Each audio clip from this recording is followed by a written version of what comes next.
Imagine waking up in the most magnificent palace in all of Europe. Golden throne rooms, marble halls, Armored soldiers guarding every corner acumen. You are inside the Visigothic kingdom of Spain. The richest, most powerful Christian nation on earth. But here's what you don't know. This is the last sunrise of freedom, Ferret. In exactly 24 hours, an army will land. And everything, the crown, the cross, the kingdom will fall, Brainer. The king sleeps peacefully tonight. Totally unaware, the nobles feast and laugh, the people work and pray, nobody sees it coming. But across the Mediterranean Sea, 7,000 warriors are already sailing towards Spain's coast. What secrets hide in these palace walls, May? What were the final moments really like? And why was the most powerful kingdom so blind to its own destruction? Stay with me, because what happens next will change world history forever. Let me take you deeper into the royal palace, where King Roderic holds absolute power. This throne has been passed down for generations, each king adding more gold and more jewels. Around him, his most trusted nobles, wearing silk robes imported from Constantinople. These are men who've never worked a day, never knelt hunger, never known fear. They debate politics, argue over land, while outside the palace walls, reality is very different. Walk with me through these marble corridors, where every stone tells a story of conquest. The Visigoths conquered this land 300 years ago, defeating the Romans themselves. But conquerors often forget that they too can be conquered by history. And now, let's step outside. Into the streets of Toledo, where common people live lives far removed from royal luxury. These narrow stone streets have seen centuries of life, birth, death, joy, and suffering. A blacksmith hammers iron, his muscular arms covered in soot and sweat. He's making swords for the royal army weapons that will soon be desperately needed. Each strike of his hammer rings out like a warning bell, but nobody's listening. Nearby, a merchant sells spices brought from the Far East. Cinnamon, pepper, saffron. Trade routes connect Spain to the entire known world, from India to Ireland. But these trade routes work both ways. Invasions can come from anywhere. Look at these children playing in the dusty streets, their laughter echoing off stone walls. They're barefoot, wearing patched clothes, but they're happy because they don't know any different. Tomorrow their world will turn upside down, but today they're just kids, being kids. A farmer leads his ox through the city gates, returning from fields outside the walls. But most of his harvest will go to the king, leaving barely enough to feed his family. But most of his harvest will go to the king, leaving barely enough to feed his family. This is the reality of medieval life. For most people, constant work and little reward.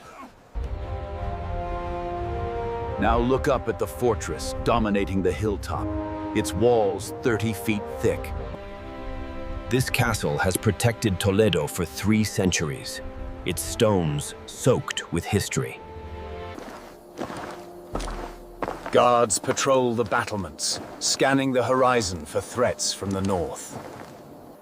But the real danger is coming from the south, from across the sea where they're not looking. Inside the great cathedral, the largest church in all of Spain, bells ring for midday prayer. Believers kneel on cold stone floors, and their prayers rising up through incense smoke. They pray for protection, for prosperity, never imagining their prayers won't be answered. The bishop stands at the altar, wearing golden robes, holding a jeweled cross. He speaks of God's favor, of divine protection, of Spain's sacred destiny. But faith alone won't stop what's coming for base. In a hidden corner stands a small mosque. A tiny Muslim community prays here, quietly, carefully, trying not to draw attention. They are tolerated, but not welcomed, outsiders in their own city, living in constant fear. Tomorrow, this small community's fate will change completely, along with everyone else's. As afternoon shadows lengthen, a water seller walks through streets, calling out his trade. Women gather at the public, well balancing clay pots on their heads, gossiping and laughing. This well has been the heart of neighborhood life for generations, where news spreads fast. But today there's no news of approaching ships, no warnings from the coast, nothing. A potter sits at his wheel, shaping wet clay into bowls that will feed families.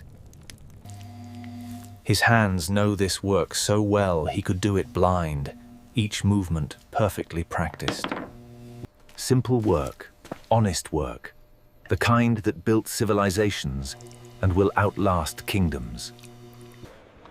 In the royal stables, magnificent war horses are groomed, and their coats brushed until they shine.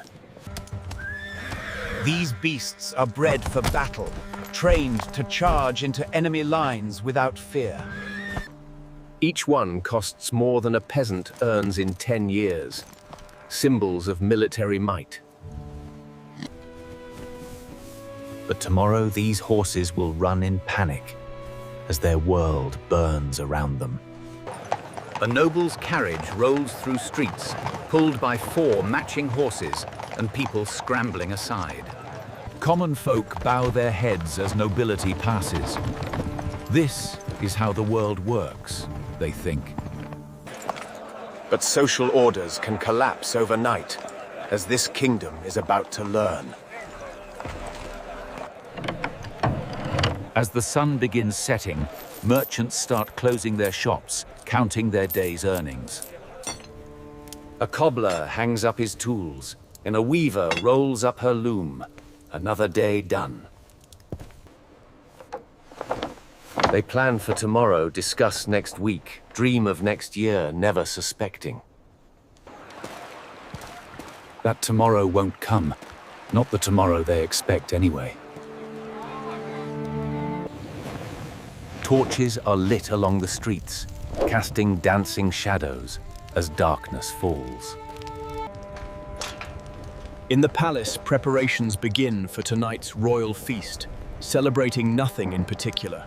Just another excuse for nobles to display their wealth, drink their wine, play their games. Long tables overflow with roasted meats, exotic fruits, wine flowing like rivers. Musicians play while dancers entertain. Laughter echoes through marble halls, complete oblivion. But outside those palace walls, a different scene unfolds in the cold, dark streets. A mother rocks her crying baby, trying to soothe hunger with lullabies that don't work. She can hear the music from the palace, the laughter, the celebration while her child starves. This is the kingdom that thinks itself invincible, blessed by God, protected by heaven. As midnight approaches, an old man tells his grandson stories of past glories, victories long ago. He speaks of when Visigoths were warriors unconquerable strong. But those days are gone now.